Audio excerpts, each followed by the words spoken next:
How often do you just push through when you're tired? How often do you bite your lip and stay silent when you're angry or upset about something? And how often do you down the paracetamol and keep going, even though your body's screaming at you to stop? I think in the darker, colder months, we need to pay a little bit more attention to how we look after ourselves, both at home and at work. Because I promise you, even if you don't pay attention, even if you've pushed through, your body's keeping score. And at some point, that's going to come back and bite you. In this video, I'm going to talk about what we hold in our bodies. I'm going to talk about feeling and emotion and how that impacts you. And we're going to finish up the video by doing a little exercise to just really get in touch with how we're feeling and what we're feeling where in our bodies. So trust me and go with the process. You've probably heard the term embodiment bandied around a bit. It's had a real upsurge in popularity in the last 5 years to a decade. But I think we've also moved a little bit away from its dictionary meaning, which is to give form to something that's intangible or the physical representation of something. So we might talk about someone that is the embodiment of a perfect gentleman, and immediately into your mind's eye comes this image of what you think a perfect gentleman is. The challenge we have here is that we all embody something different. So I might think something completely different to you. And that's absolutely okay. That's how it's going to be. But we have to learn what we are embodying, what we are visualizing, what we are feeling when we make those representations. When I'm talking about embodiment, I'm talking about all of those things that you hold inside yourself. I'm talking, yes, about your physical body, your organs, your vessels, your blood, all of that sort of stuff. But I'm also talking about your emotions, your feelings, your experiences, the things that have happened to you that you're holding on to, the things that you believe about yourself and about the world. Because all of these things impact how you show up and how you behave in the world, as well as impacting your physical and mental well-being. I think the best way I would describe this is when you're perhaps not in your body, you can know stuff. And when you're in your body, you really feel stuff. So a great example is your children or your grandchildren or your friends' children or your pets. It doesn't have to be your biological child. It's the feeling I'm talking about here. You know, you might know that you love your children or your cat. But when you see them, when you get that temptation to squidge them or cuddle them, or when you get that feeling of real connection, that's embodiment. That's knowing and feeling that you love them. One of the biggest challenges that we face is that a lot of this embodiment happens unconsciously. So we absorb things, we respond to it, react to it, we behave like it, and we don't even know that we're doing it. Some of that stuff will be great and good. You know, you get practiced at playing an instrument, for example. You start to embody the moves, you do it naturally, you don't have to think as consciously about it. If you don't play an instrument, think about driving a car. You know, we embody what we need to do for that. We also embody some of the not so good stuff. The best example I can possibly give you for this is me making videos. You know, I talk about this sort of stuff all of the time. I stand in front of a room of people, it's embodied, I'm in me. I sit in front of a camera, it's not embodied. I have to work a lot harder to be me and to remember what I'm talking about. And the thing that makes the difference, it's feeling, it's emotion. So we're going to talk about emotion. As humans, we have 6 core emotions. There's sadness, anger, disgust, fear, happiness, and surprise. As babies, we're born with fear and surprise. And by the time we're about 6 months old, we can access all 6 of those emotions. Now, as we grow older and as we develop better language, of course, we feel we have a lot more emotions to work out from. But all of them come back to those 6 core things. They're each, if you like, expressing a need of some sort, aren't they? So when you think about fear, we're talking about needing to be safer. When you think about happiness, it's great, just go with it, enjoy it. When we think about sadness, we're thinking about lack of connection or isolation. When we talk about anger, we want to be heard, don't we? We want to be either vindicated or connected more also. When we talk about disgust, we're thinking about needing to get ourselves away from or out of something that doesn't feel right with who we are. When we talk about surprise, we're talking about needing space to express. I think what also happens to us in real life is we get a cascade of these emotions in real quick succession, things that we need to feel, experience, process. One of the best ways I can describe this cascade of emotion is the time I went zip wiring. I went off to Adrenaline Quarry, which then was the longest zip wire in the UK. And I'm stood on the platform being harnessed into the equipment to go down the zip wire. And I'm fueled with fear for what might be coming next. You know, I can see the harness. I can logically know that safety is there. But the emotion I'm feeling is out and out fear. And as I went off the platform, in that first split second, there was the surprise at being freewheeling over this massive quarry. But as I go down and I'm feeling this fear and this surprise, I don't find that space. So I'm holding my breath.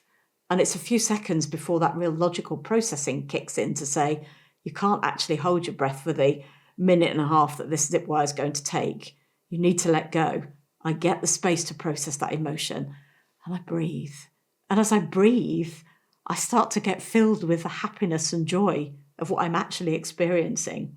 You know, I'm literally flying through a quarry and it's beautiful. And by the time I get to the bottom of this, I'm so chuffed with myself. I'm so happy.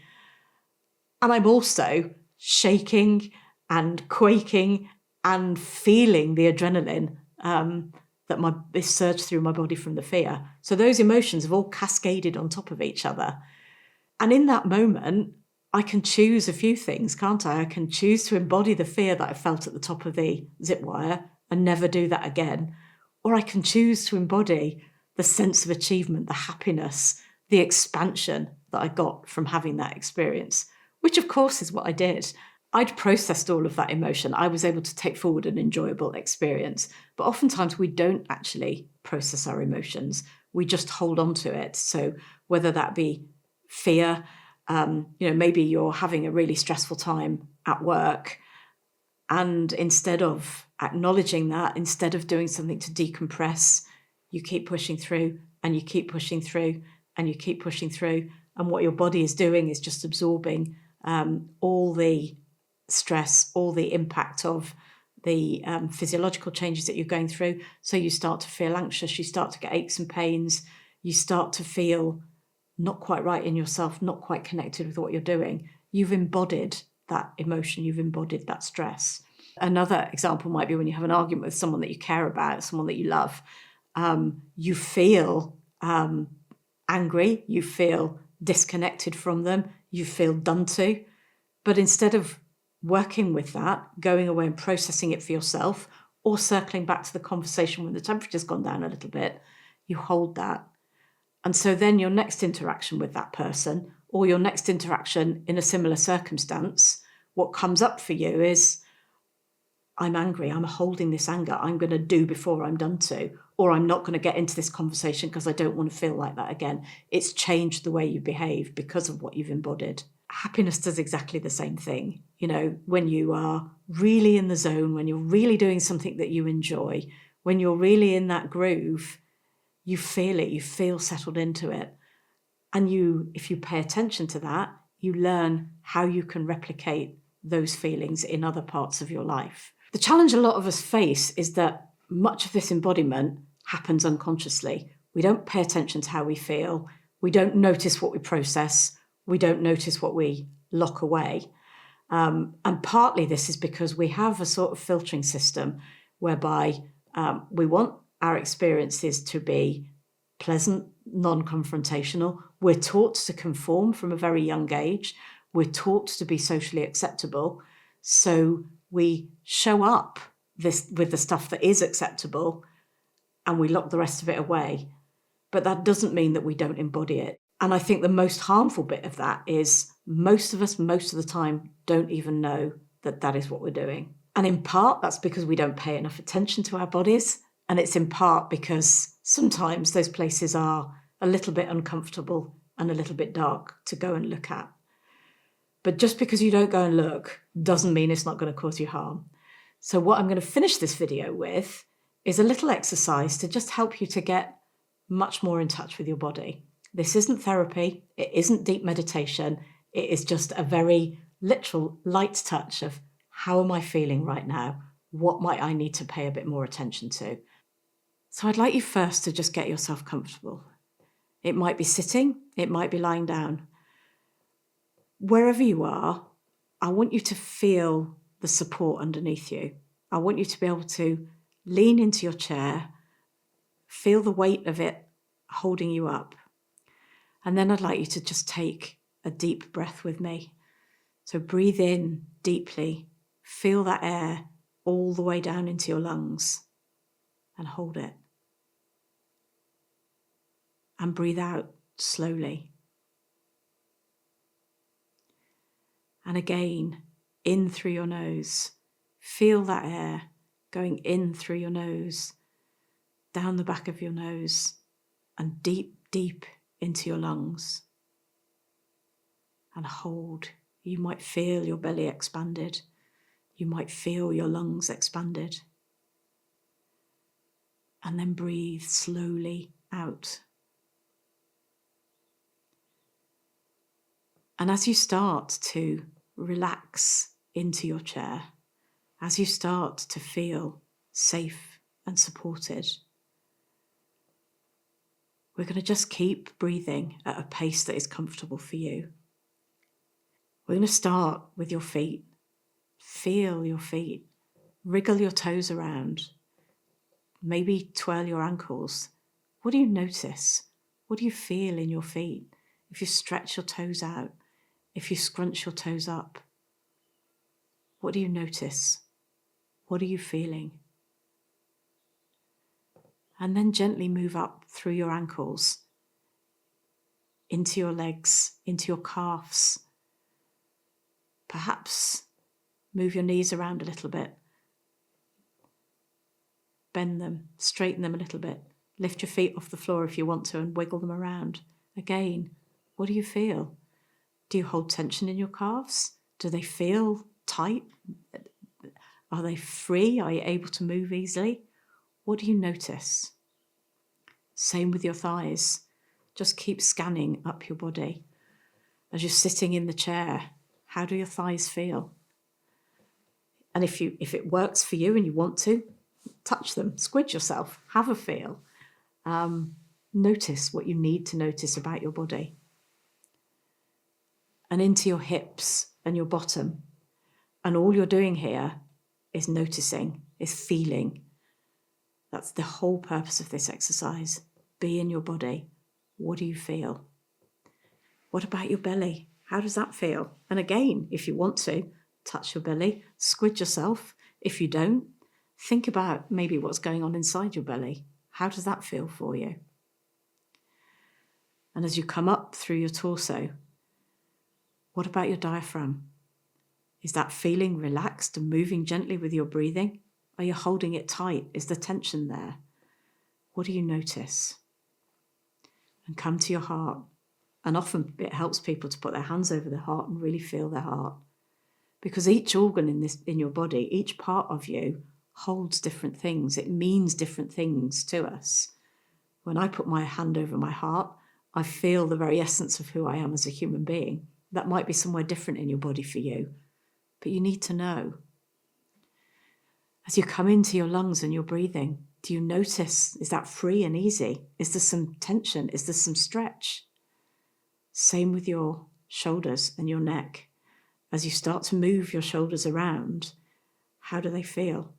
As you stretch your neck maybe from side to side, do you have any tension? What do you notice? Same with your fingers. We hold an enormous amount of tension in our hands. They do a lot of work for us. Pay attention to how you're feeling. How do your arms feel when you move them up and down? How does your neck feel when you move it around? How does your head feel? Is it calm? Is it busy? Are there points of tension? Have a feel of your scalp. How does that feel? And as you get to the top of your scalp, what do you notice immediately above your head? Do you feel anything? Do you notice anything? Do you feel connected? Do you feel not connected? How do you feel? As you've done this scan up through your body, I want you now to take another really big deep breath and notice where that goes in your body. It might be that it goes to an area that felt tense. It might be that it just goes to your lungs. It's different for all of us. But take that deep breath and notice for you, where does it go? How do you feel? And give it a big sigh out. That sighing out is you releasing. And we often use sighing in self-soothing. We breathe in and sigh out the tension. We breathe in and sigh out the tension. Okay, so that's a really simple, easy body scan. And in order to come back into yourself, just give yourself a little shake around, just feel your body. And remember, this isn't a meditation, this is about feeling what you feel. So now as the video ends, capture for you, what did you notice? What did you feel? What might you be embodying in what parts of your body? What do you need to explore more after this video? Thank you for watching.